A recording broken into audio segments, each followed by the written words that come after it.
نیلی افشار بالاخره رابطش با افشان رو گردن گرفت و رابطش رو با او افشا کرد. حتما تا آخر ویدیو همراه ما باشین. قبلش کانال رو سابسکرایب کنین، زنگوله بغل رو هم بزنین تا از ویدیوهای جدید در روزهای بعد مطلع شوین.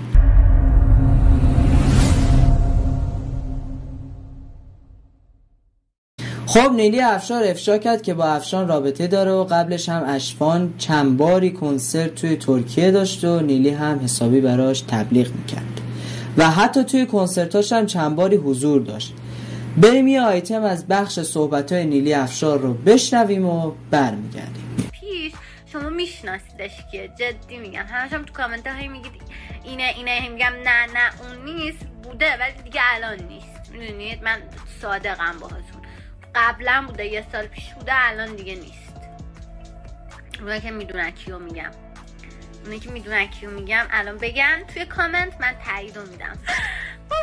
کنید دیگه. الان این همه چیز دیگه وجود دارن، بلاگر دیگه وجود دارن توی اینستاگرام. شما چرا به اون نمیگید اصلا که دوست پسرت کیه، دوست پسر داری نداری؟ چرا همش به من میگید اینو؟ من چه گناهی کردم؟ نه من چه گناهی کردم شما همش تقاضای دوست پسر از من دارید؟